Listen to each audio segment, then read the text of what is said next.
'cause you're craving, your fever's beyond saving, baby. And the inferno, 'cause it's only gonna grow. Will you fade into ember, or torch it all till you kill?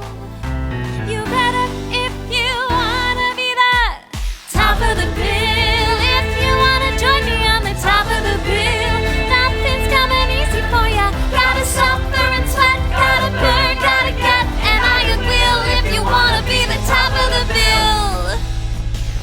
I'm burning bright on each marquee. Everybody wants to be me, baby, but very few can pay the price. I think it's time the reins start changing. It's a crown, there's no exchanging, baby, but to feed the fire requires a sacrifice. Will you catch and release me? You know I'm planning to kill.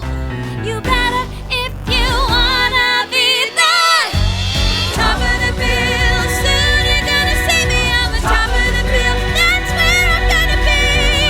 Not afraid to suffer and sweat, not afraid to burn till I get my chance to conquer the hill. 'Cause I'm gonna be the top of the bill. I've been through the fire for the top of the bill. It only pushed me higher to the top of the bill. To the top of the bill. Hi, I'm Carrie. I wrote the book and the lyrics. And I'm Earl, and I composed the score for our new original musical for show.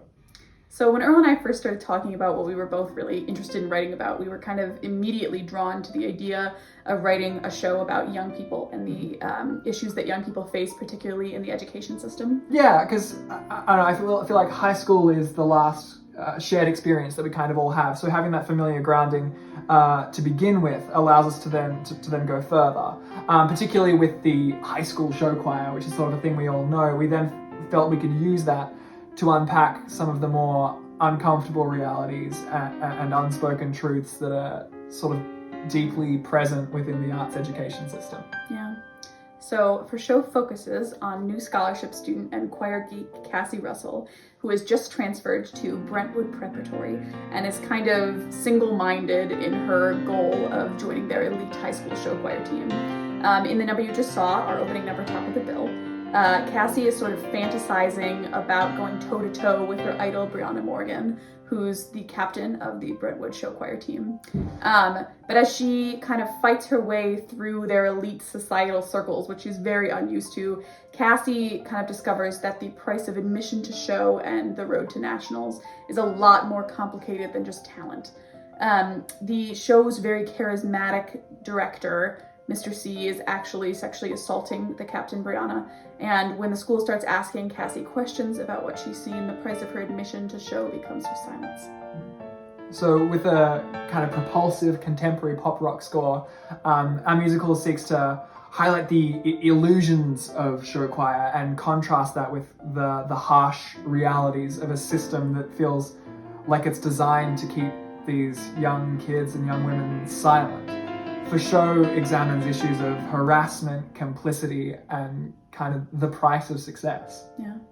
So in the ultra-competitive world of Brentwood Prep, we sort of hope our audiences leave exploring this gray area and can kind of ask themselves, what would you do for power, for influence, and for show?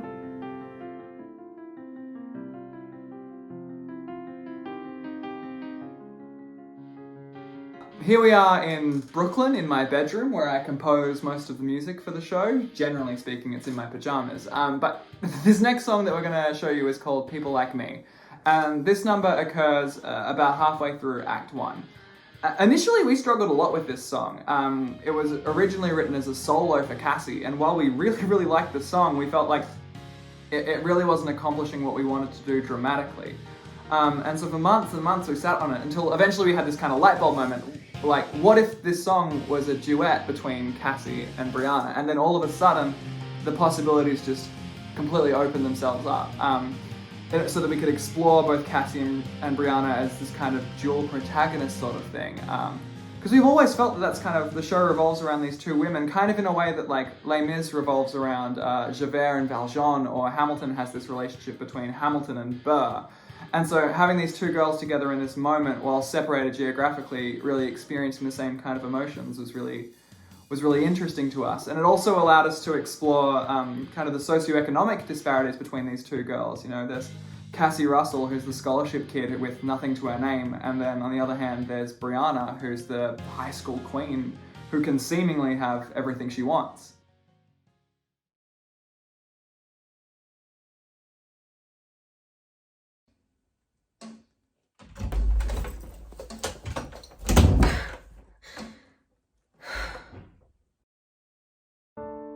Another closed door, I've seen that before. Another snap judgment made, and I'm afraid it's 'cause of what I wore, or how I look or how I don't, who I can be and who I won't. I can't change what they think of me. Will I just end up haunted by what I've always wanted to be?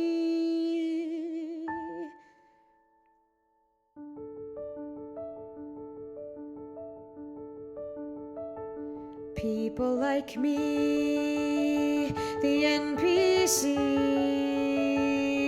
aren't meant to be celebrities. We cheer them from off stage. People like me don't get to see inside the rose-colored menagerie. We're taught to not engage.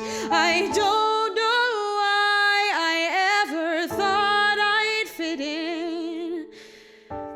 people like me never seem to win.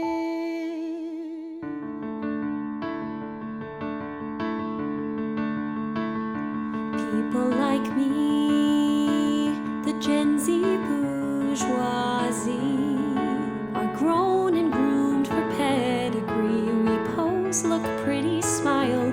People like me get everything free. We're the ones everyone wants to be. So why am I on trial?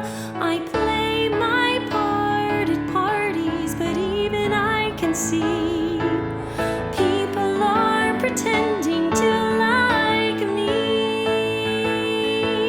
They've got the money to buy. I write the checks, a decade's worth of training, so they respect my family name. My life's a game to them, But I spent so long trying to fit into their frame. I forgot that we're all lying. Can't they see that we're the same? People like me have to listen, simper, beg for a scrap, try not to snap. always dependent on someone's goodwill. Still I try not to care. I try not to care. No one said life was fair. Life's never fair, But just once it'd be nice to have someone else there with me. Not for what I'm tired of being alone. friends are fake as silicone, so And I'm stuck on a pedestal. stuck in my head. Alone. What do I have to do to make them see? What do I have to do like me to make people like me?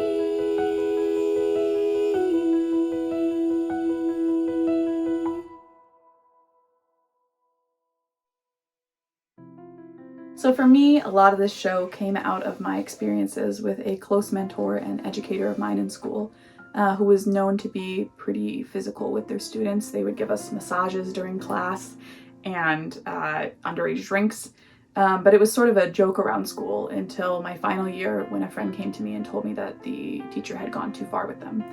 And I was suddenly faced with this decision about whether or not to help them file a Title IX suit against this teacher who I was very close with. And I was sort of faced with my own complicity for the first time, in that I realized I had watched this teacher's behavior for years and never said anything because everyone knew and everyone was fine with it.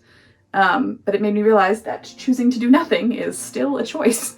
And so I eventually did agree to join this Friends Title IX suit, despite feeling fear over this teacher's reputation for retribution against students that spoke out against them, and against fearing that I would lose my positions in student organizations, which I did. But when we did file the Title IX suit, the teacher was eventually found guilty of sexual harassment, and the school decided not to do anything. They didn't press any charges, and the teacher is still teaching at the school today. What's really special to me about this show is that it really feels like Carrie and I have something we really want to say and something we want to put out into the world. The whole show really started with a Zoom call at the very beginning of the pandemic, and I was telling Carrie about some experiences I had had in both high school and university, where some teachers and educators had behaved really inappropriately towards students in their care who were friends of mine, and this was something I don't really talk about, but the awful thing was that immediately Carrie said, "Wow, I've had that experience too." And that's when we started to realize kind of how pervasive and systemic this issue is.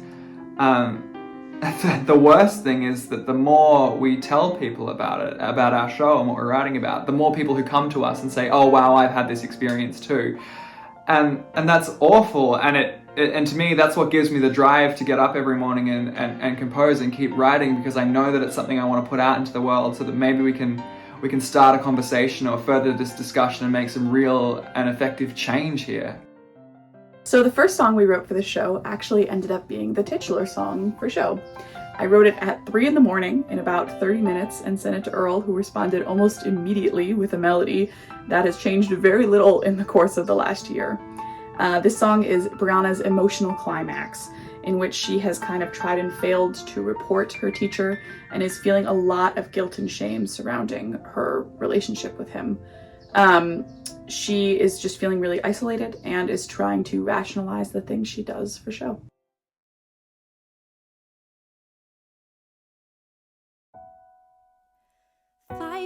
Weekends can suck, but you get up and go for show. You stretch and you shower and you contour your face till you glow for show. Your mom and dad fight, so you stick in your beats and see how many times you can take the repeats of Mr. C drilling and drilling the new combo choreo for show. At the warm-up, no one stops to chat, they just mumble hello for show. When you're at the top of the tower, they bow down below for show. So you wave to the teacher cause he looks upset, and you share a language the world wouldn't get, and he likes when you laugh, so you giggle and let your hair flow for show.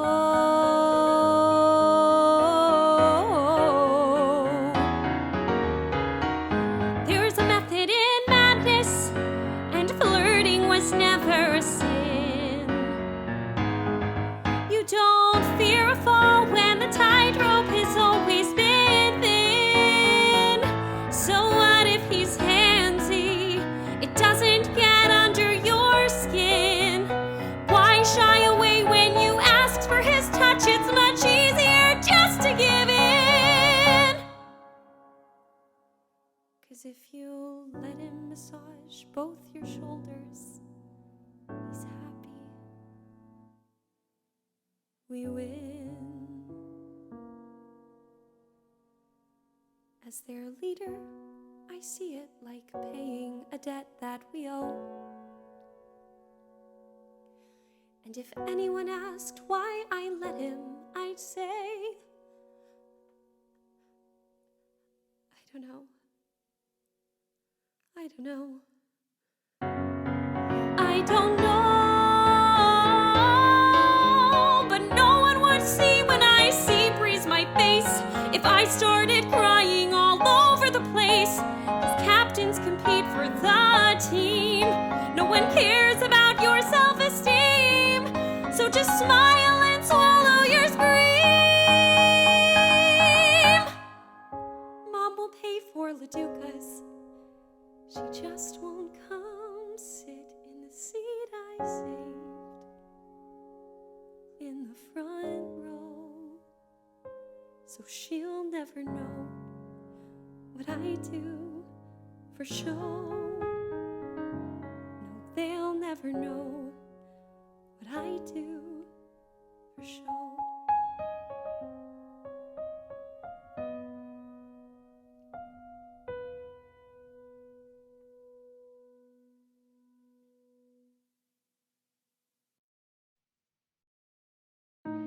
We know that sexual harassment and assault are issues that can often be painted as very black and white, but what we're really interested in is challenging those conceptions and speaking about the complexities of complicity and especially the power dynamics that can go into these relationships, especially in the education system.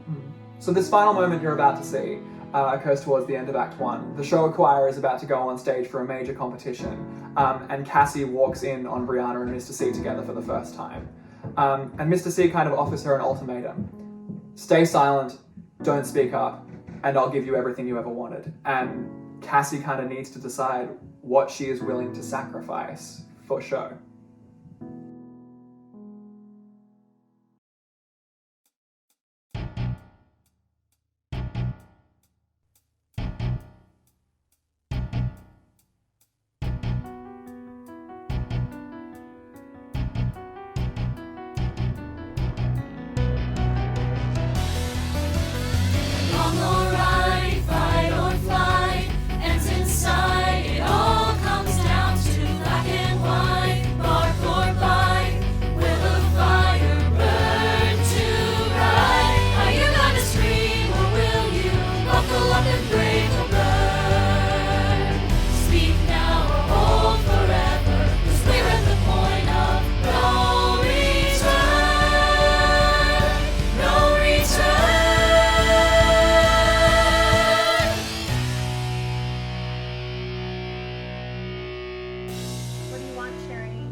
If you get what you want, better want what you get, or be haunted your whole life by regret. Wait too long and you won't get to choose. This could be a big mistake.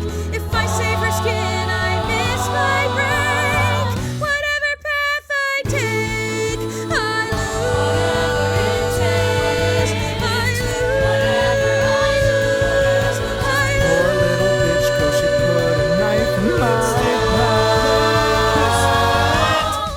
Are you ready for the spotlight? Will you cower when the curtains rise? Once you're standing in the spotlight, it's only then you're gonna realize. If you want a place, put your pain on pause. Learn to live it out till you hear applause. Are you ready for the spotlight? Are you ready for the spotlight? Are you ready for the spotlight?